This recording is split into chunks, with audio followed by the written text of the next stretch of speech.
Amém. Glória a Deus. Se alguém quiser depois fazer uma oferta, o gasofilácio está aqui na frente. Tá, os envelopes acho que estão lá. Estão lá atrás. Eu quero trazer um pensamento para vocês. Livro de Lucas. Lucas? Cadê a minha folhinha aqui? Cadê? Folhinha. Acho que sumiu. Deus, ele é incrível. Até o meu esboço sumiu aqui. Acho que o meu esboço está lá no pátio, lá, caído lá. Não? Vi uma folha parecida com a minha lá. É um lanche. A minha folha foi arrebatada. Está na glória.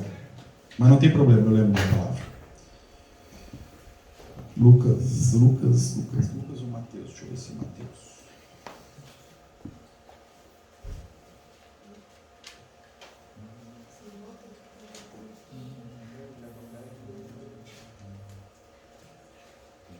Essa letrinha da Bíblia pequena, o exame, o óculos,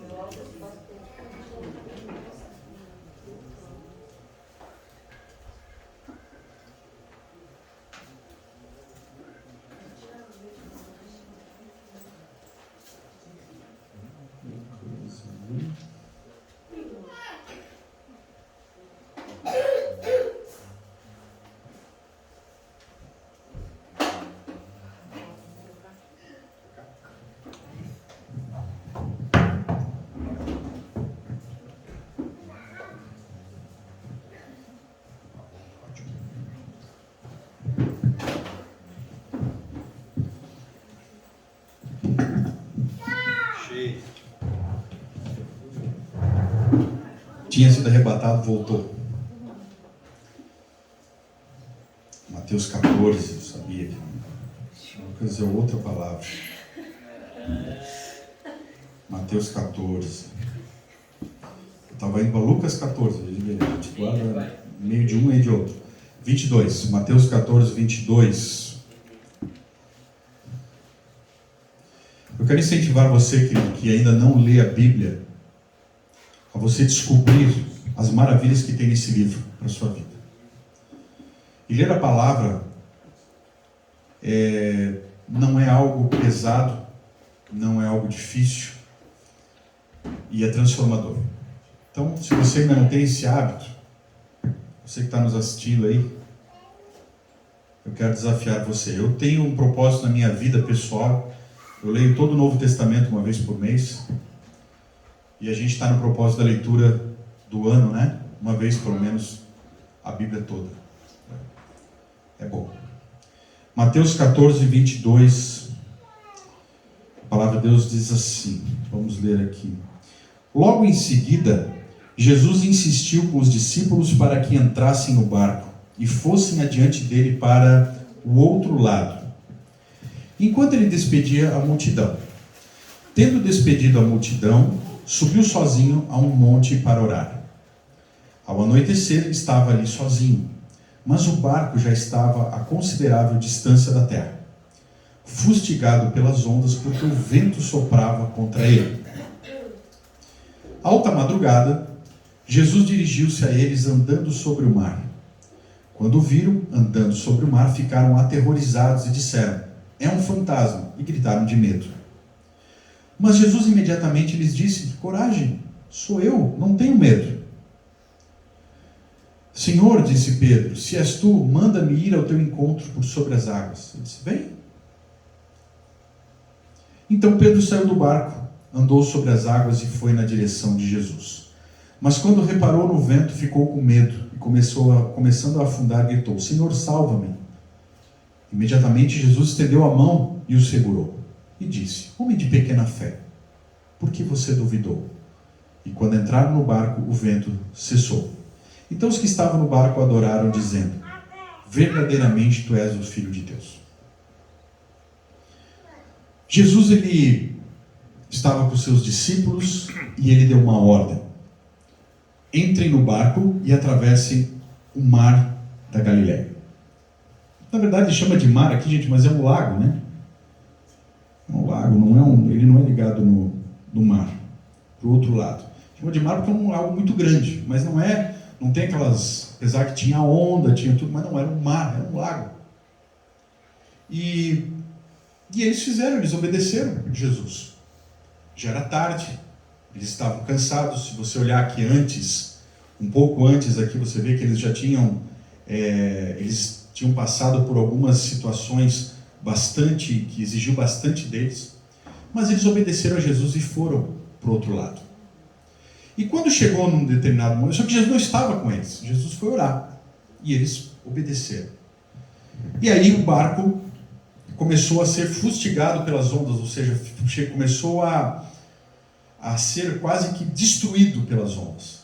Tamanha violência das águas, do vento que batia e formava aquelas ondas, e aquilo vinha contra o barco, um barco de pesca. Eles pensaram, a gente vai morrer aqui. Na nossa vida, quando a gente resolve seguir a Jesus, quando a gente resolve fazer parte do corpo, é isso que acontece conosco. Jesus, ele nos dá algumas direções, Jesus nos dá algumas ordens, e a impressão que nós temos é que nós vamos sucumbir no meio do caminho. Porque e a diferença, queridos, é que ali, esses homens, eles dominavam a questão da navegação, eles eram pescadores. Eles não eram pessoas que nunca tinham andado no mar, não, eles dominavam aquilo. Mas mesmo aquilo sai fora do controle. Quando nós caminhamos com Jesus e nós resolvemos obedecer a Jesus, aquilo que nós fazemos, aquilo que nós somos, vai sair fora de controle. Vai parecer que você vai, sei lá, parece que você está sozinho, Jesus não está ali. Mas foi Ele que te mandou ali. Pois é, foi Ele. Isso diz respeito à nossa vida, situações do nosso cotidiano. Às vezes são questões pessoais. São decisões que nós temos que tomar todo dia. Senhor, mas como eu vou fazer isso? Pois é. Como que eu vou deixar disso? Como que eu vou fazer aquilo? Como que eu vou, Senhor? Mas o Senhor falou, o Senhor me deu uma palavra.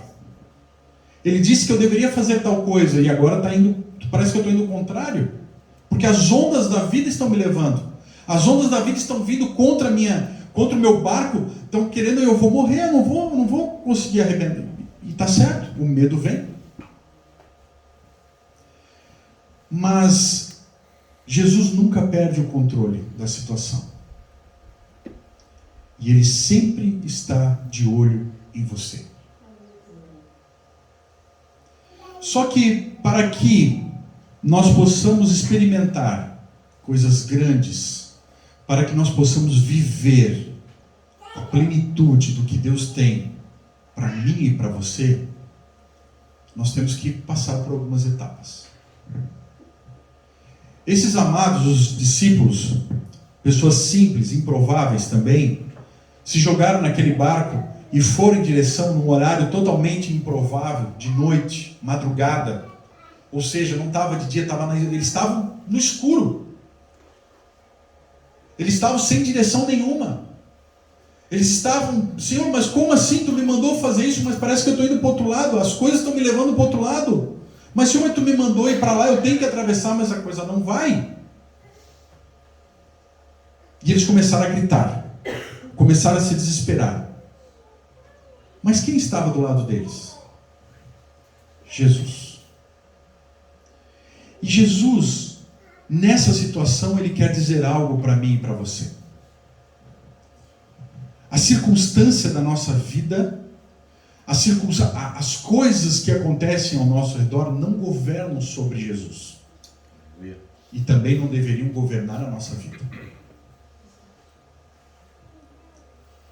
Quando Pedro vê Jesus do lado, porque Jesus nunca sai do nosso lado, eles estavam sem ver Jesus, estava escuro, era madrugada, as ondas batendo e destruindo, e Jesus está paradinho em cima da água, na frente deles. Vejo ele sorrindo. E Pedro apavorado, Senhor, mas tu mandou, Senhor, mas como és tu? Tem certeza que és tu que está falando? Tem certeza? Então deixa eu ir até aí. Jesus, vem.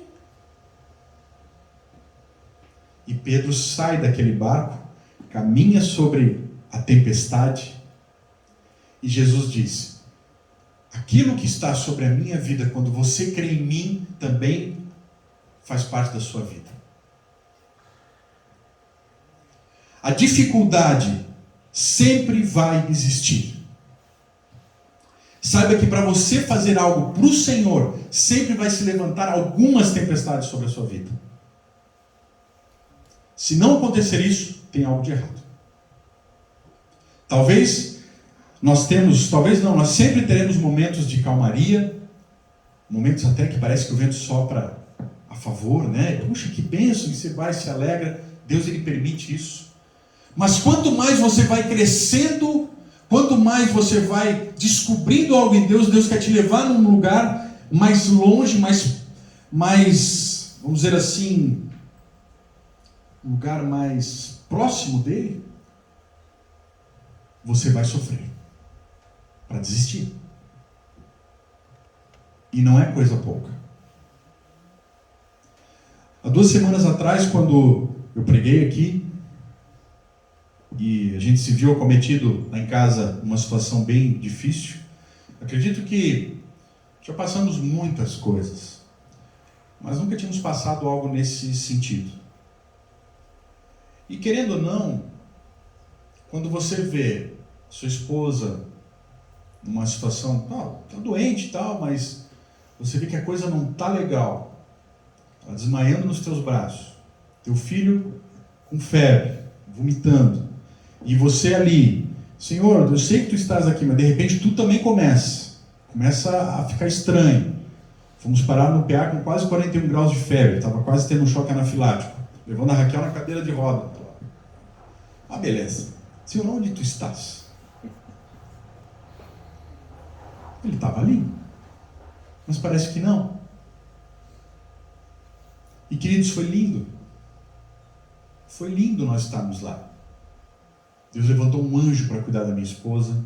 Eu não tinha condições de ajudar ela. Estava eu no soro de um lado lá, ela do outro lado lá. E ela olhava para mim, precisava levar ela no banheiro, precisava fazer isso, ela estava... E eu lá, totalmente sem controle. E o que fazer? Jesus, onde tu estás? Jesus estava ali. Aí levantou uma moça. Porque por mais que talvez eu ligasse para um de vocês não poderiam estar lá conosco. Não pode entrar lá. Nós estávamos lá. E Deus foi gracioso, foi maravilhoso, tudo correu bem. Raquel está se recuperando, estamos aí lutando ainda contra algumas questões de saúde dela. Eu estou 100%, Gustavo 100%. Guilherme também ficou meio... Normal, gente. É um momento, vamos dizer assim, um dia ruim, né? E mesmo nesse dia ruim nós vimos muita coisa boa. Eu na verdade, tenho tirado coisa boa desse período. Coisas para alegrar o meu coração. Eu digo, Senhor, como Tu és maravilhoso. De poder ver os irmãos conosco, nos ajudando, nos amando, cuidando de nós. Coisas que talvez nós nem tínhamos pensado. Foram lá, levaram... Nunca tomei tanta sopa na minha vida. Levaram sopa, tinha um buffet de sopa lá em casa. Levaram frutas, levaram coisinhas para Raquel, foram lá limpar a casa, lavar a roupa, nos ajudaram a levar a Raquel. Raquel, o dia que ela passou mal, precisei da ajuda, nos ajudaram a levá-la para o médico. Eu não tinha força para levar. Carregamos ela para o hospital, cuidaram dos nossos filhos. Levaram o Guilherme, ficou quase uma semana na casa do Fabão e da Sara, cuidando dele para que a gente pudesse também nos recuperar e descansar. E quando a gente olha para Jesus, a tempestade não governa sobre a nossa vida. E eu sei que não vai ser a primeira tempestade, não vai ser a última. Eu creio que virão muitas outras. E uma sempre mais, um nível um pouco maior, mais hard. Porque Deus sempre faz as coisas para que a gente cresça. Nós nunca vamos ficar no mesmo nível. Você nunca vai passar por uma situação inferior à que você viveu antes. Sempre é mais e mais. É um treinamento constante na nossa vida. E eu louvo a Deus por ser igreja com vocês. Mas o que eu quero dizer, queridos, que na tempestade a gente pode perder muitas vezes a visão, a direção, perder a coragem, mas Jesus está sempre ali com você. E Pedro andou sobre aquela água, e muita gente fala, mas Pedro afundou porque ele duvidou, ele teve fé, não teve fé, né? Olhou o vento, olhou a água, né? Imagina o medo dele andando sobre a água. Você andaria no meio de uma tempestade? De madrugada? Eu não andaria, mas ele andou. E ele, naquela situação, ele afundou. E a Bíblia diz que ele grita e Jesus imediatamente pega ele. Imediatamente. Isso mostra que nessas lutas, talvez eu e você vamos cair. Talvez a gente afunde. Mas Jesus está sempre ali. Se você gritar, se você clamar, Ele vai te pegar. Porque nós podemos tirar o olho dele. Quando Pedro olhou para a dificuldade, quando ele olhou para o vento, quando ele olhou para as ondas, quando ele olhou para aquela situação e se desesperou, ele tirou os olhos de Jesus, ele afundou. Mas enquanto ele manteve os olhos fitos em Jesus, ele andou sobre as águas. O que nós precisamos entender é que os nossos olhos têm que estar em Jesus sempre. Se você mantiver os seus olhos em Jesus, você vai andar sobre a tempestade. Ela não vai deixar de existir. A tempestade vai vir. A vida com Jesus não é uma vida pacata. A vida com Jesus não é uma vida, vamos colocar assim, de sobriedade, de aquela coisa serenidade. Não. A vida com Jesus é uma vida nível hard. E Ele mostrou isso. Só que a vida com Jesus é uma vida que te leva a experiências de vitória. Só que para você poder ter vitória, você precisa participar de uma batalha. O problema é que você entra na batalha já como mais do que vencedor. Porque Ele venceu. Mas nós nem por isso deixamos de ser guerreiros. Muitos ficam pelo caminho. E aí nós temos que escolher quem nós somos. Vamos pular do barco? Deixar a tempestade nos engolir? Ou não vamos nem entrar no barco como muitos fazem? Muitos não entram no barco. Eles ficam na praia. Muitos estão na praia hoje. Ficaram lá. Não vão experimentar da glória de poder caminhar sobre a água. E esse é o pensamento que eu quero deixar para você hoje. Quem você é? O que entra no barco ou o que fica na praia? Se você está disposto a entrar no barco, saiba, não vai ser fácil. Sempre vai te custar alguma coisa. E alguma coisa que eu digo é tudo. Jesus deu tudo por nós. Tudo. Ele quer tudo. Mas o tudo dele é maravilhoso. Porque o tudo que você dá para ele, ele multiplica. E ele toca essa terra através da sua vida.